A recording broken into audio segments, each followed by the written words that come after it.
nada, gracias otra vez a todos y un placer estar aquí.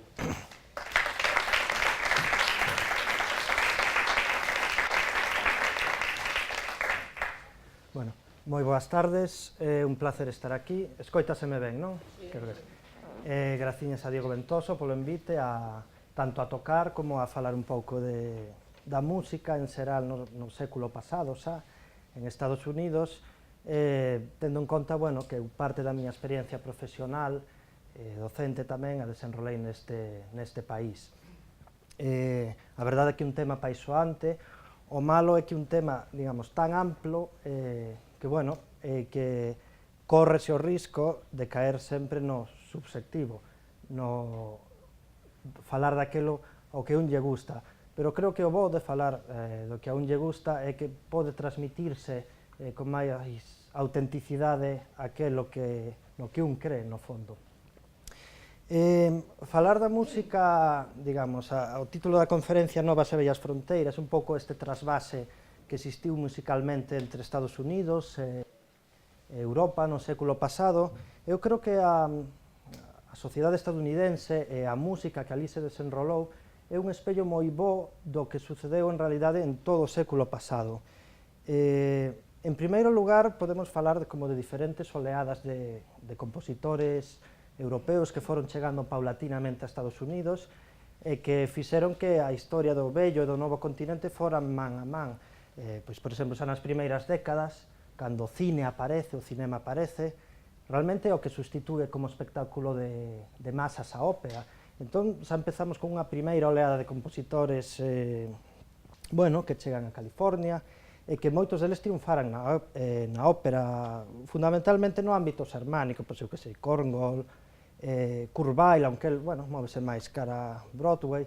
Tivemos tamén oleadas de compositores posteriormente que, por culpa dos totalitarismos europeos, tiveron que fuxir a Estados Unidos, pois ben fose a través do nazismo. Arnold Schoenberg, o gran Arnold Schoenberg, ten que fuxir de Berlín, Paul Hindemith, Stefan Volpe ou Hans Eisler, que curiosamente logo estes sufriron tamén certa persecución política en Estados Unidos.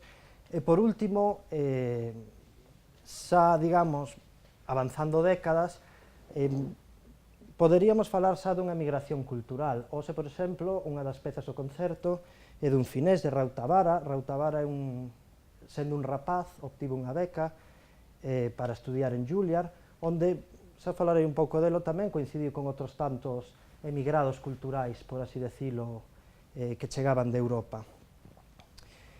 Ben, decía que o que sucedeu musicalmente en Estados Unidos é un bo reflexo do que sucedía tamén na Europa ao longo do século XX. Fundamentalmente dúas cousas. Por un lado, unha progresiva fragmentación estilística. Se un pouco non temos en conta as datas das guerras mundiais, que son un pouco que marcan como puntos de inflexión moi grandes a nivel estilístico, cada vez, a medida que vai avanzando o século XX, é máis difícil falar de estilos, de escolas, falar como estamos acostumados nos libros de historia, a poñer etiquetas, por así decirlo. E por outro lado, todos estes procesos de cambio estilístico, a medida que foi avanzando o século, aceleráronse moitísimo. Dicía antes que isto é un pouco unha conferencia subxectiva. Por que? Bueno, porque eu vou falar daqueles autores que en certa maneira me interesan máis, pero tamén porque no século XX carecemos deso que falando de músicas anteriores non é tan doado, entre comillas, que sería o canon ou o repertorio. Se alguén que incluso non é moi, digamos, non ten unha cultura musical excesivamente amplia, preguntámoslle por un par de autores da historia da música, pois posiblemente coñeza Bach, posiblemente coñeza Beethoven, é porque, digamos, hai un consenso común que pertencen ao canon. Pero realmente isto é algo relativamente novo. En certa maneira é como por así dicilo, unha creación do século XIX, e fundamentalmente do ámbito xermánico. Vou falar un pouquiño desto, porque creo que ten moito que ver coa maneira non que se compuso no século XX, pero sí en como se recibiu e como se transmitiu a música que se producía no século XX. falaba de Bach, por exemplo, que a menudo se considera o pai da música. Bueno, cando Bach morre, os obituarios pois, parece que destacan del fundamentalmente que era un virtuoso do órgano. Como compositor, bueno, non era moita xente que realmente recoñecía a súa valía ou realmente que lle daba a importancia que hoxe lle damos. Realmente a figura de Bach permanece un pouquiño oculta casi ata o XIX. Bueno, Mozart a descubre porque, bueno, ten un profesor que é o padre Martini, que é, digamos, un sabio como italiano, como se Umberto Eco, e ponlle as partituras de Bach diante. E logo, bueno, porque coñece outro noble en Viena, que é von Swieten, o barón, que tamén lle pon diante as partituras. Pero realmente, prácticamente ata Mendelssohn, ata comenzos do XIX, digamos, a través do seu profesor, cando Bach un pouco adquire esta figura de titán da música. O mesmo sucede con Beethoven. Eu creo que, digamos, a novena sinfonía de Beethoven, prácticamente ata que chegan os musicais de Broadway, podería ser como a peza máis famosa. Digamos, todo o mundo coñece a novena sinfonía de Beethoven. Se digo que a novena sinfonía de Beethoven case ten que cambiar a data da estrea por unha coincidencia en Viena, cunha representación de Rossini, pode sorprendernos. É dicir, Rossini era como o que realmente estaba en toda Europa. Digamos, se collemos da primeira metade do século XIX cal era a melodía, o great hit, a melodía que soaba en toda Europa, teríamos que recurrir a unha melodía de Rossini, di tanti palpiti, posiblemente, según afirman algúns musicólogos. Ben, considerando isto, conectando co tema que nos trae aquí, realmente, que foi o que cambiou? Digamos, que foi o que cambiou para que de repente compositores que se transmitían a través dunha comunidade de intérpretes, dunha comunidade de ointes, houvese esta especie de cambio de percepción? Bueno, en primeiro lugar, algo que, bueno, que parecenos obvio hoxe en día, pero que como tal a historia da música non existía, estaba empezando a escribirse como tal, a narrativa da historia. Non existía como tal un canon, existía un repertorio que se transmitía.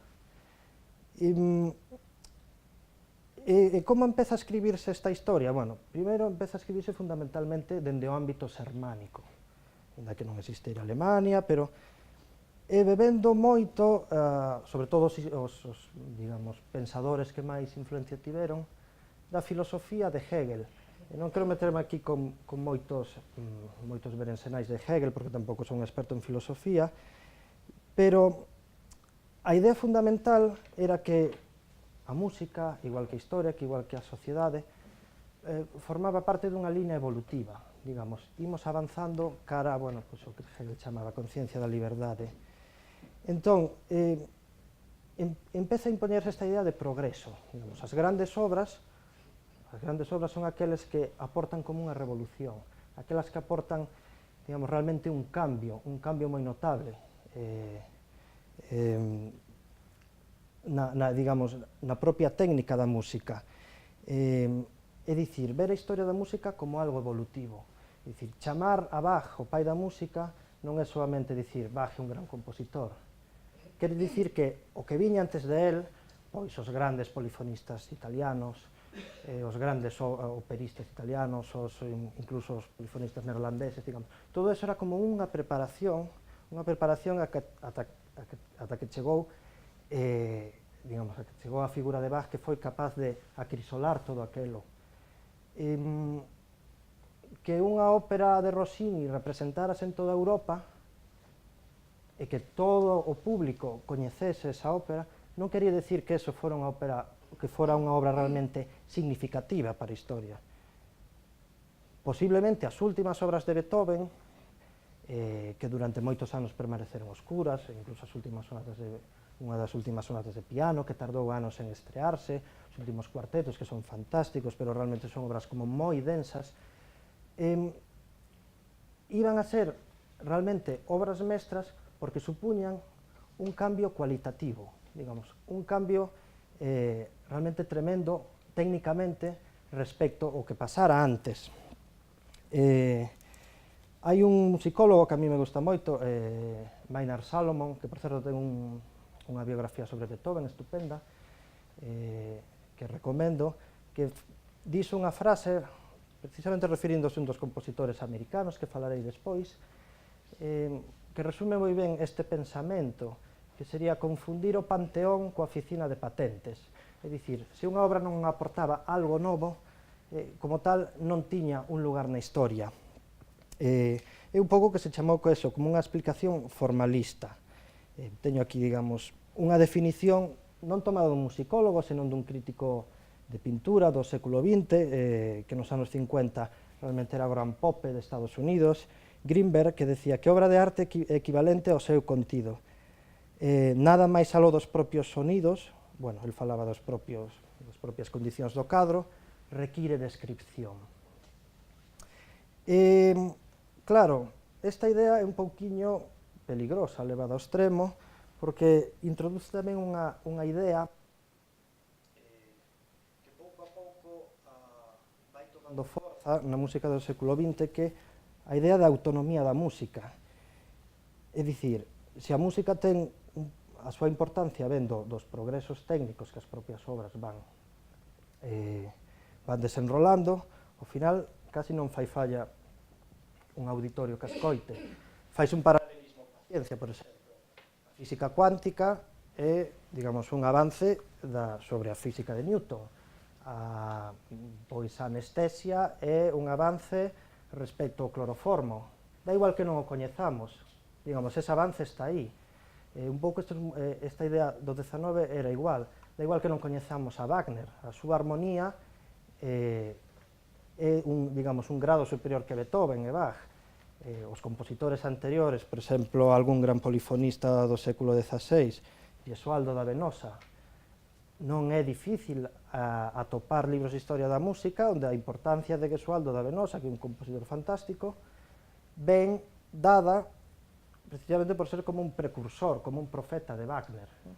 Entón, esta idea do compositor como profeta, como un xenio que se adianta a súa época, é un pouco que se vai, digamos que lentamente, afianzando no imaginario común. E ben, que ten isto que ver con toda a música do século XX? Que, bueno, moitos dos creadores e moitos dos compositores ao longo do século XX atopáronse con, digamos, con esta especie de contradición. É dicir, para que se compoñe? Ou ben para a historia, como algo abstracto, ou ben todo o que hai fora dos propios sonidos, digamos, todo este contacto coa audiencia ou con alguén que escoite ten valor.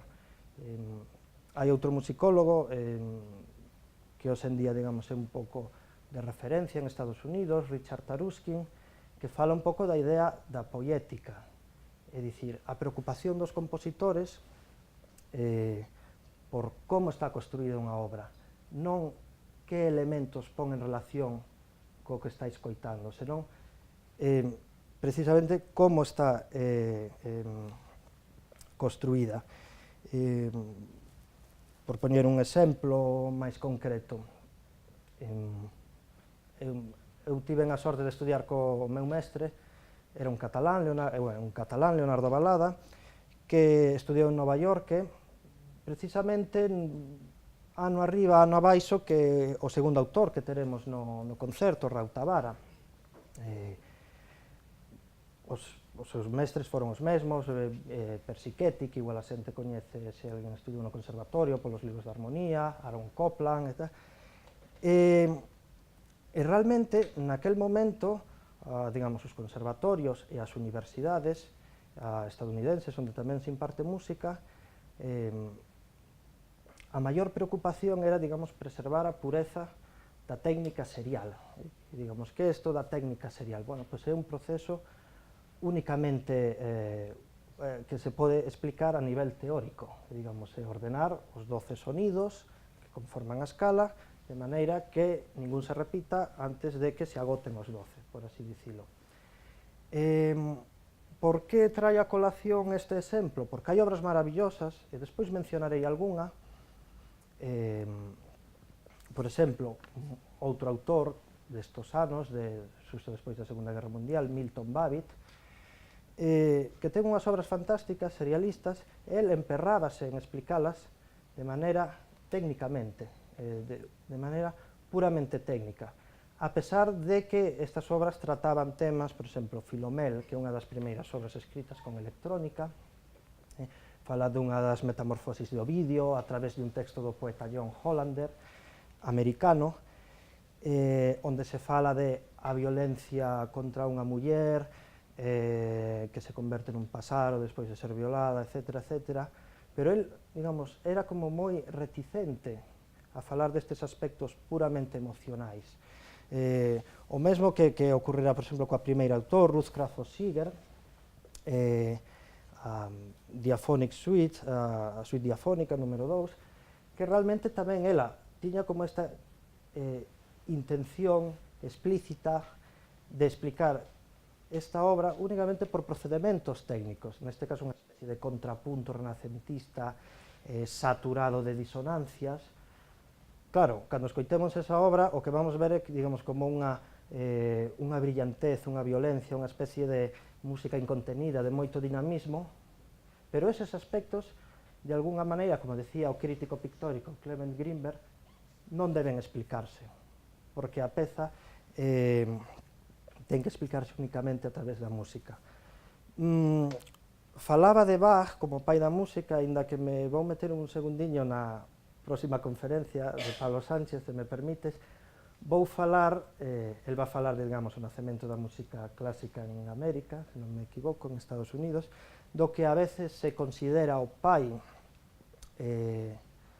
da música estadounidense, quizáis non estés de acordo conmigo, pero, bueno, eu tamén teño que falar del, porque, bueno, é un dos grandes compositores da Universidade de Yale, que é Charles Ives.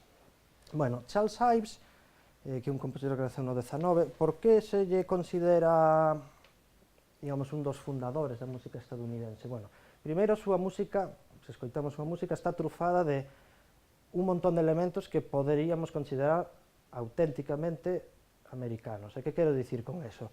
Bueno, pois desde himnos patrióticos, desde as cancións, as marchas militares que tocaba o seu pai, que era músico militar, pois, por exemplo, os himnos protestantes que Charles Ives, sendo un adolescente, foi un organista xa moi precoz, como adolescente xa traballaba nunha iglesia, tocaba, os himnos deportivos que soarían, por exemplo, nos partidos entre Harvard e Yale, cancións pois, que se vendían cos periódicos, que se publicaban, cancións fáciles para poder tocar na casa, digamos, toda unha serie de elementos que para un estadounidense das primeiras décadas eran como moi recoñecibles.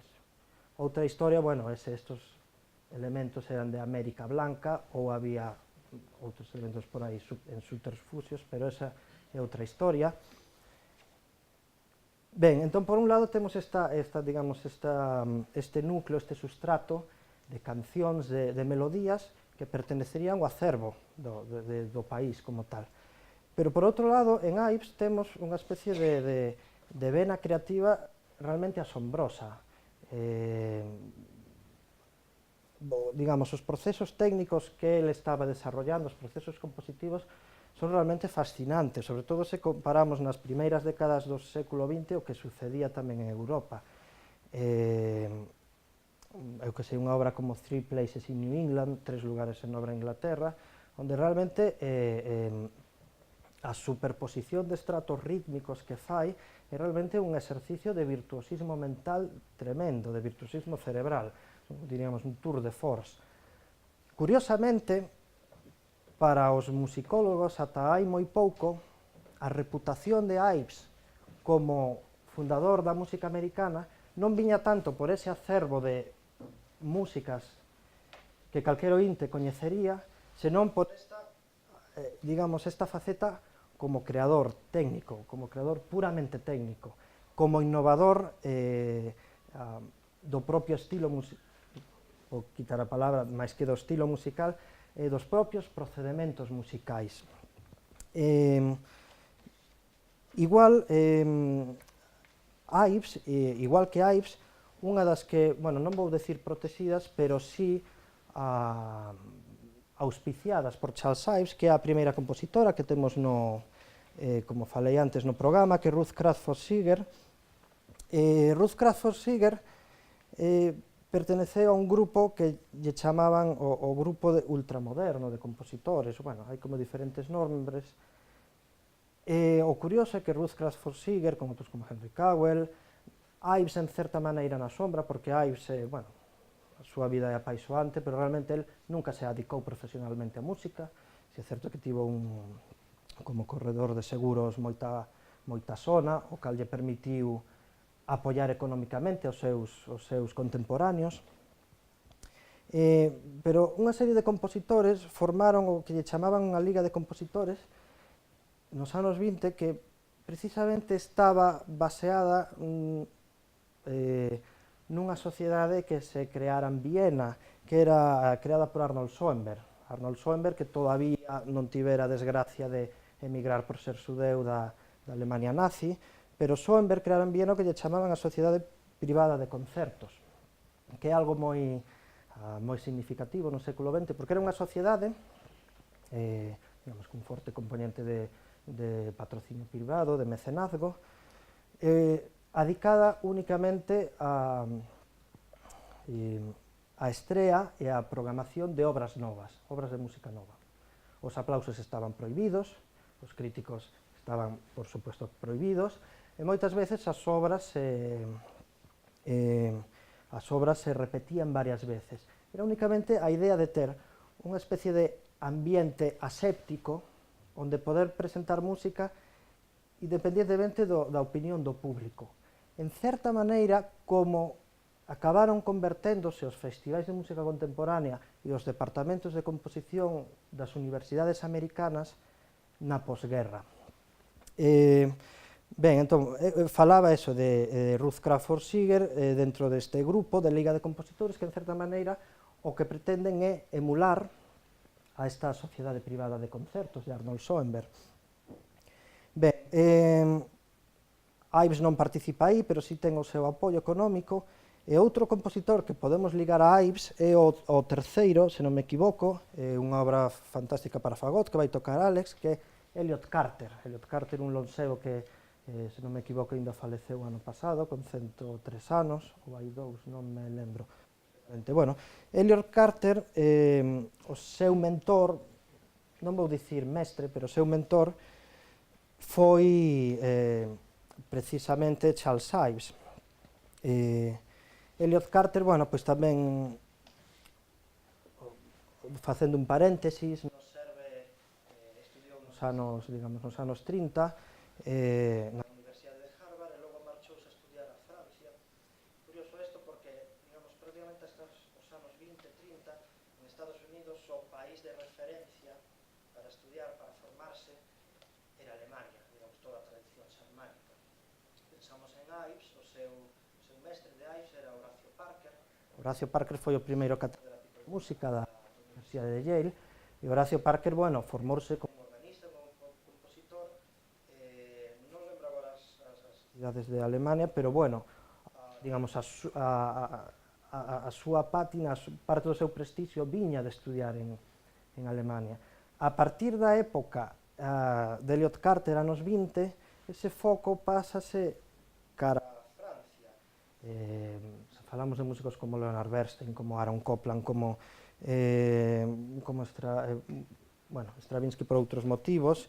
Realmente todos eles teñen un contacto con Francia, en particular cunha gran mestra e pedagoga que era Nadia Boulanger. De feito, algúns historiadores tamén falan desta época como a boulangerie, e non boulangerie porque fora a época da panadería, senón porque moitos destes compositores estudiaron con Nadia Boulanger, tanto no Conservatorio de París como logo o que se deu en chamar o Conservatorio Americano. De feito, digamos, a pegada de Nadia Boulanger foi tan grande que eu empecé a estudiar en Estados Unidos hai uns 10 anos, e foron moitos os mestres meus e de xeracións moi diferentes. bueno, dende un mestre de composición que faleceu ano pasado con 94 anos, ata outro de aproximadamente uns 50, todos, digamos, traballaron con esta fantástica muller que dedicouse en parte á docencia, porque tiña unha irmá, Lili Boulanger, que faleceu moi xoven, despois de gañar todos os premios habidos por haber en Francia, e parece que Nadia non superou o trauma da morte da súa irmán e dedicouse fundamentalmente á docencia. Bueno, pecho este pequeno paréntesis falando de Elliot Carter e da súa viaxe a Europa. Ben, Elliot Carter recolle a testemunha de Ives, pero fundamentalmente a testemunha do progreso da técnica musical. Falaba antes dunha obra, Three Places in New England, que digamos, ten unha superposición realmente tremenda de ritmos diferentes. Ives non a compuso porque quixera facer un tour de force ou porque quixera facer un exercicio puramente intelectual. Non a compuso porque realmente unha nostalgia tremenda dos sons da súa infancia, do seu pai tocando na banda militar, digamos, toda unha serie de imaxes sonoras superpostas que realmente pon unha enriba de outra de unha maneira realmente asombrosa. Ben, Carter colle isto, pero non esta idea poética da nostalgia de recuperar a infancia perdida, senón a idea da propia técnica que está aí presente. Vou poñer un exemplo de Carter, vou poñer un trociño pequeno, a ver se me carga, que é unha obra que se chama Symphony of Three Orchestras, unha sinfonía para 3 orquestas, espero que vaya ben isto.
Bueno, a deixo aí.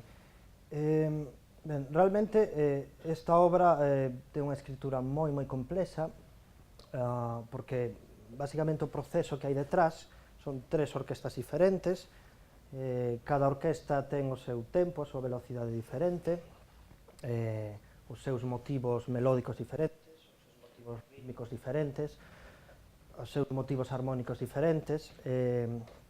Elliot Carter, cando fala desta obra, a compara, non sei se coñecen vostede o Don Giovanni de Mozart, a escena do baile, onde hai no propio escenario 3 orquestas diferentes tocando como danzas diferentes, cada unha adaptada ao ritmo da clase social. Tamén fala de outros procedementos operísticos, onde, bueno, pues, non sei se Tosca, ou creo que falaba do final da Ida, onde hai como diferentes ensembles facendo cousas diferentes na escena.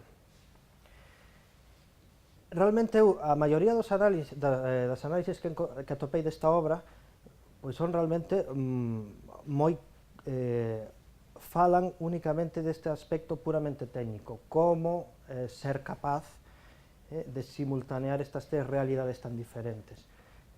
Non en vano, bueno, esta versión que teño aquí é da Filarmónica de Nova York, dirixida tamén por un dos europeos que quizáis máis mimados en Estados Unidos, que foi o recentemente falecido Pierre Boulez.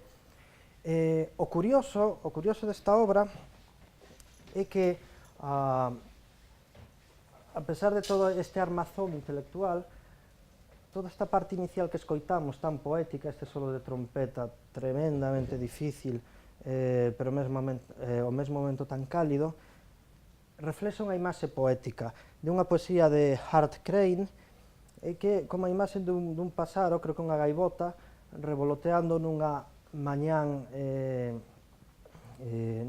nebulosa sobre o río Hudson en Nova York.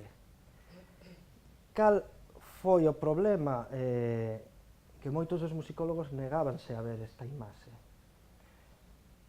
Estou falando dunha obra dos anos 50, e pouco a pouco moitos compositores empezan como a afastarse desta especie de poética da que falaba antes, digamos, esta preocupación excesiva pola construcción da obra. Elliot Carter é un dos que empeza un pouco a darse conta deste problema. Empeza a falar das súas obras dende unha visión puramente emocional, a pesar de que o seu prestixio nos festivais de música contemporánea, tiña aquí anotado, por exemplo, un dos festivais nos anos 50, onde foi, digamos, alzado a través de unha voz nin máis nin menos que a de Igor Stravinsky como gran compositor da época, seguían dándolle o seu prestixio, digamos, pola súa musculatura técnica. Cada vez son máis, sobre todo a partir da Segunda Guerra Mundial, e a medida que vamos avanzando cara aos 60, os compositores que expresan, digamos, realmente esta crise creativa. O segundo autor que vamos ter no concerto, o Finés Rautavaara, esta obra para fagote e piano, eu creo que sintetiza moi ben este cambio de paradigma. É un epítome desta crise que viveron moitos compositores. Ele estudia en Juilliard, Academia de Nova York, estudia con Persichetti, estudia con Aaron Copland, e, digamos, pasa un pouco a apearse de ter que ser un compositor serialista, é dicir, que usa a técnica do decafónica. Para que nos imaginemos un pouco como ata que punto chegaba esta esclavitude da técnica, podemos pensar nunha frase como a que decía Pierre Boulez, algo así como aquel compositor decía, que non ha usado a técnica serial non ten nada válido que dicir.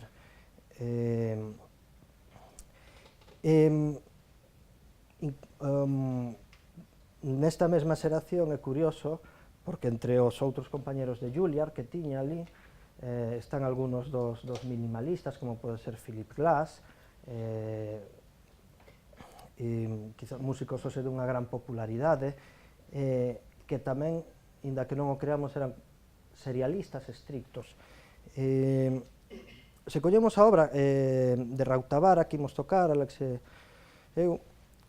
o primeiro trociño da peza está escrito serialmente, digamos. Podemos contar as 12 notas da escala entre do e do e vemos que ningunha se repite ata que apareceron as 12. O proceso, bueno, máis ou menos síguese e chega un momento que se rompe. E chegamos a unha parte como moito máis plácida, moito máis tranquila, moito máis agradable, moito máis consonante, por así decilo, moito máis, incluso se queremos decir, populista. Vou falar levemente para non esgotar todo o tempo de outro filósofo emigrado a Estados Unidos, Theodor Adorno, que, bueno, entre moitas cousas que dixo, viña a dicir aquilo que se a música é para todos non é boa, se boa non é para todos. Normalmente a música ten un pouco que mostrar o malestar da sociedade e o malestar en fin, do ser humano para que non se poida manipular, e temos esos momentos que realmente da obra como moi plácidos, moi consonantes, moi, por así decirlo, non cerebrais. De aí pasamos a outro momento como moito máis experimentais, onde Alex vai estar tocando multifónicos, digamos, unha técnica especificamente do século XX, é unha técnica, poderíamos decir, avanzada ou extendida, digamos, non a ouso. Digamos, é como este tic un pouco todavía modernista que conserva Rautavara. E dai volve a rachar con elo. Entón, esta obra de Rautavara creo que reflexa moi ben as pulsións entre o que falaba antes. Realmente a música únicamente consciente do seu proceso técnico ou realmente é máis importante o que este por fora dos propios sons. Unha das últimas obras, a penúltima, de Gernot Wolfgang, Common Ground, bueno, pois é unha obra absolutamente despreocupada por facer unha innovación técnica, o que decía antes, por ir correndo a oficina de patentes.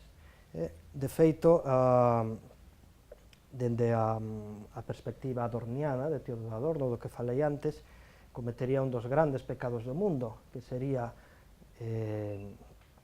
facer uso da música de jazz, do jazz, digamos, unha música absolutamente proscrita para un dos grandes, digamos, pensadores musicais do século XX.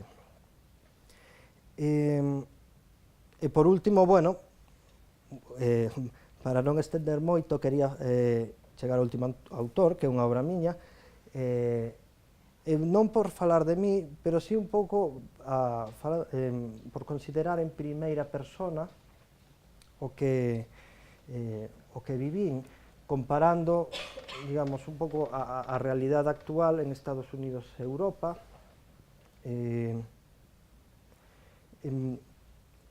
Curiosamente, todavía na bella Europa, según está no Conservatorio de París, según está quizáis en Milán, todavía hai esta ansiedade por poder definir unha escola estética, unha escola de pensamento compositivo basado, sobre todo, nun procedimento. Por exemplo, no Conservatorio de París estiveron os espectralistas, agora falanse dos saturacionistas, bueno, é unha traducción libre do francés, é dicir, unha escola que de alguna maneira podase explicar únicamente polos seus procedementos técnicos, igual que se falamos da música do século XX, falamos de algún dos grandes compositores, por exemplo, Arnold Schoenberg. Arnold Schoenberg, de que este ano se representará o Moisés e Araón no Teatro Real, pois emperrarse en falar do Moisés e Araón únicamente en que é unha técnica dodecafónica, entón as 12 notas que van aparecendo, ningunha se repite, cando nesa ópera hai moitísimos máis sustratos de pensamento. Ben, pois, eu creo que esta ansiedade un pouco que todavía ten ou tiña a bella Europa, en Estados Unidos está bastante máis diluída, canto menos. Podo falar de algúns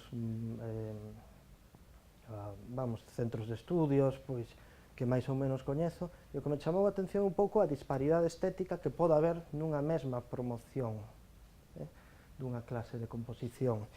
Curiosamente, en Estados Unidos, as únicas, por así decirlo, centros ou escolas, como podían ser nos anos 50 ou 60, festivais de música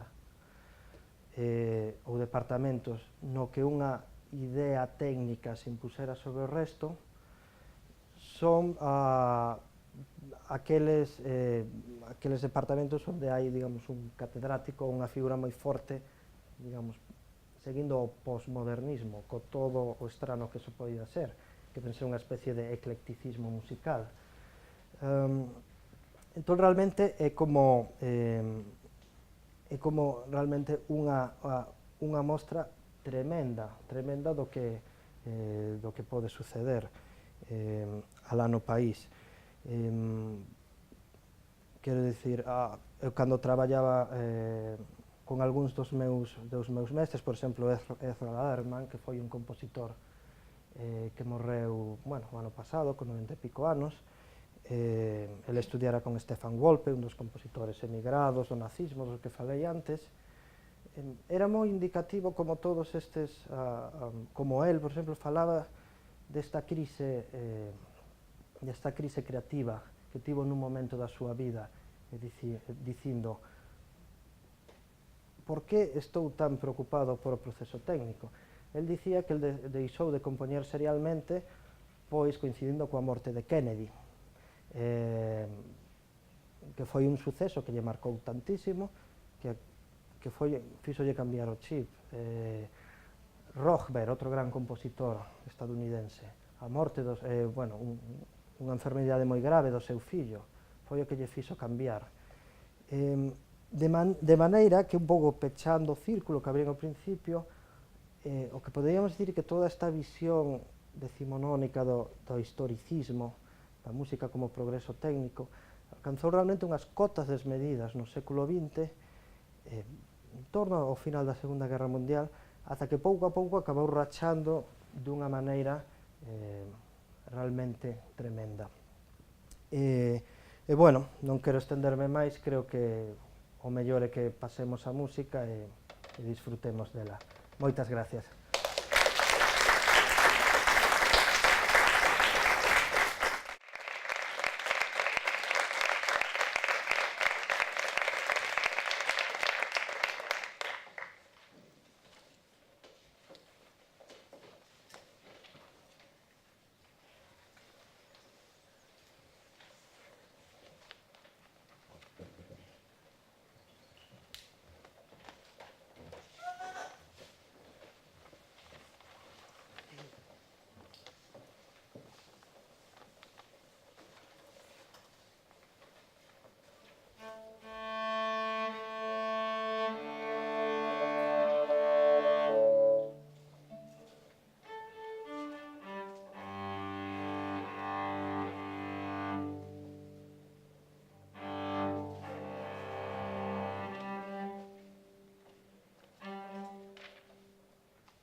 Noutro estilo totalmente diferente, seguramente máis cómoda de escoitar, non? A idea que tiña eu de preparar de que repertorio preparar para este programa, pois, bueno, era combinar un pouco todo o catálogo, todo o abano posible das composicións para fagot de compositores americanos, tamén atendendo un pouco aos diferentes estilos. Por iso esta composición que vamos a tocar agora de Common Ground, que bueno, máis ligado ao mundo do jazz e do film scoring, música de película. Neste caso, pois, as tres pezas anteriores, a primeira, unha peza estranamente interpretada, non hai apenas grabacións, pero ainda se pode atopar en algún sitio. A segunda, diría que si seguro que é unha estrela aquí en España, porque son incapaz de atopar referencia alguna en ningún sitio. É extraño, ¿no? Porque é un compositor con bastante zona. E por último, este Carter sí que é máis famoso, posto que pertence a outra obra máis grande e interpretada máis frecuentemente. Bueno, sin máis dilación, agardo que disfrutedes deste Common Ground para fagot e cello.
se titula Two Fragments, dous fragmentos.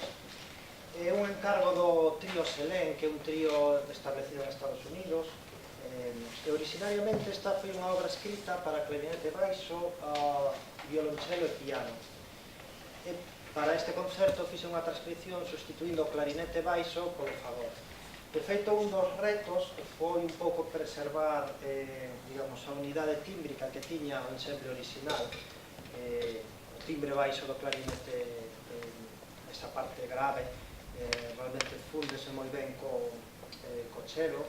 En este caso, algunhas das variacións que fixen foi cambiar, digamos, esas notas graves do clarinete baixo por notas agudas do fagot. Realmente o registro agudo do fagot é belísimo, é moi doce, e realmente empasta moi ben con, digamos, con o que é a sonoridade do chelo.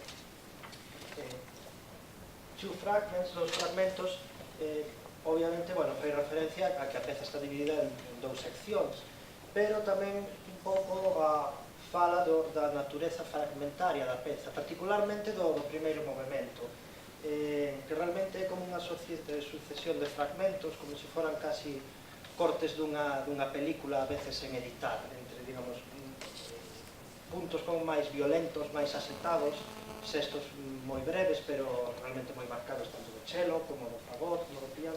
Logo momentos que buscan como unha estaticidade.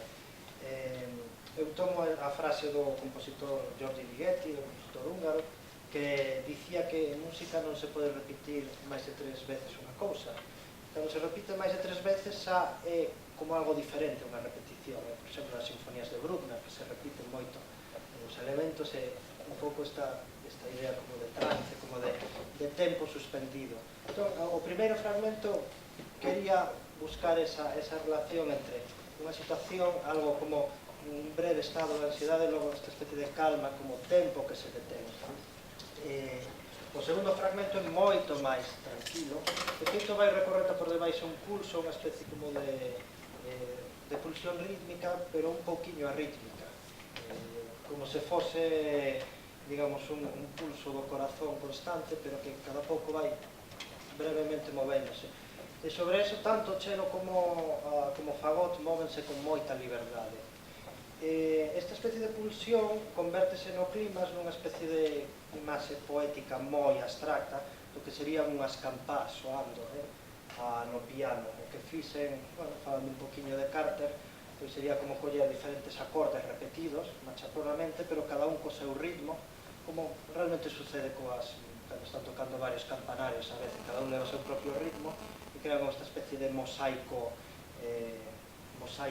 bueno, multisonoro, por así decirlo.